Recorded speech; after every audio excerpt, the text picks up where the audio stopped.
دا وخت جی د سب ډیویژن بریکوټ علاقه کوټه کې موجود یو او نن د کوټې کلی زری کیسز نور چې دی هغه پازیټیو راغلی دی دغه رنګ په پازیټیو کیس راغلی دی څلور کیسز زنګ د سب ډیویژن بریکوټ نن چې کوم راغلی د دې نه بعد چې دی د محکمه صحت ټیمونه چې دي هغه یو ځل بیا په حرکت کې راغلي دي مونږ په دې ټول فګر به معلومو ډي ایم ایس افتخار خان سره موجود دی افتخار صاحب نننی فګر راته هم وایي او صورتحال کم طرف ته روان دی مهرباني ستاسو راتلو صورتحال خو ستاسو مخامخ دی کم چې اول ورځ مونږ کوم کوشش شروع کړو کم 11 کیسز چې پازیټیو راغلل او ما تاسو ته په بیان کې دا ویل چې دا 11 کیسز چې دي دا 1100 دي ځکه چې په دې پسې بیا موږ کنټیکټ روان یو نو په هغې 11 کې بیا موږ نور کنټیکټ دغه کړل په هغې کې 7 پازیټیو رالل په 7 پسې بیا موږ نور رالل نو په هغې کې 4 پازیټیو رالل اوس دغه 4 چې دي نو دا هغه څلورم راوند و زموږ دا د دې هغه فرینډ سرکل و نو چې فرینډ سرکل کې دغه څلور پازیټیو رالل نو دا په دې پسې به اوس دا څلور فیملیز ټریس د دې فیملیز کنټیکټس به ټریس کېږي دا وخت زنګ سره کوټه کلی ډېر زیات چې دی هغه په دې فګر چې دی ډېر زیات بړاو نه شو ډیر زیات تیز روان دی او ډیر بڑاو شو زما خیال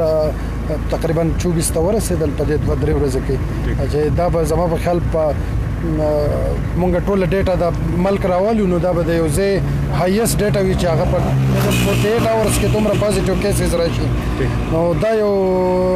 عالمي ده ټوټل تعداد زموږ سره 32 شو 32 ته ورسېدو 32 ته ورسېدو نو د دې نه تاسو به حیثیت یو ډاکټر دا څه میسج کنوي کوي وسوم نن د نادر اپیس مخ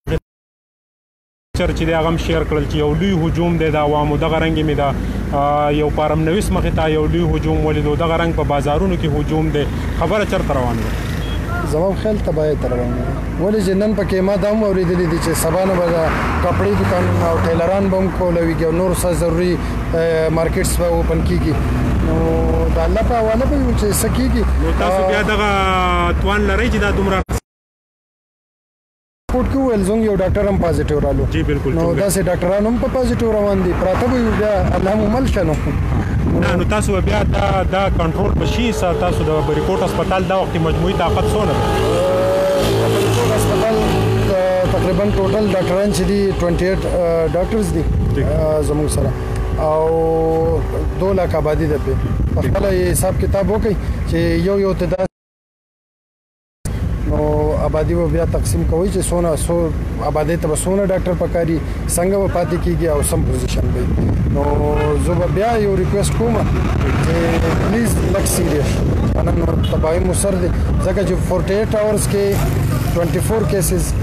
دا ډېر افتخار صاحب نن هم په کوټه کلی کې په خواوشا کې ډېر ملګري و چې یاره دا څه مذاق دی دا څه لوبه روانه ده دا څه ایشو ده نو مالک پوه کوي دا مذاق دی لوبه ده اوس مونږ یو کس نه سامپل کو هغه ریفیوز کو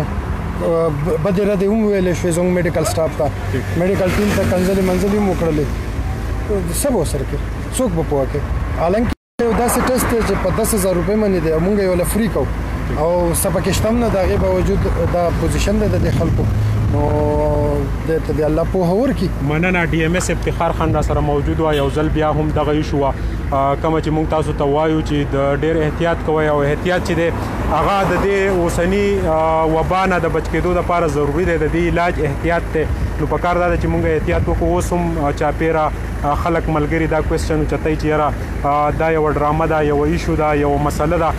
پوه نه یو خو افتخار صاحب بار بار دا میسج کنوي کوي چې یاره بیا به څنګه ناسم بالول ډېر زیات ګران دا وخت په کوټه کلی کې ولاړو د تحصیلي ریپورټ ټوټل فګر زموږ سره 32 شو نن چې کوم ریپورټ راغلی په هغې کې په چونګۍ کې یو ډاکټر صاحب چې دی هغه هم پازیټیو راغلی دی دغه رنګې په کوټه پیرانو کلي کې 3 کیسز چې دي هغه نور پازیټیو راغلي د کوټې مجموعي صورتحال چې دی هغه 24 ته رسېدلی دا زموږ دپاره یوه لویه د خفګان خبره ده روژې میاشت ده د یو بل دپاره دواګانې وکئ په یو بل باندې کمپلینونه ګوریز وکئ د یو بل سره مینه وکئ ولې چې د دې وبا دا کم صورتحال دی نو دا هم زموږ نه الله تعالی ناراضه دی دا مونږ په ملکونو راړو په امریکې په چاینا راړو دا دغه نه دي دا د الله تعالی طرفه یو عذاب ورته زه وایم چې یو عذاب دی په کار دا ده چې مونږ ډېر احتیاط وکړو ما سهیل باچا لره کوي اجازت ته الله په امان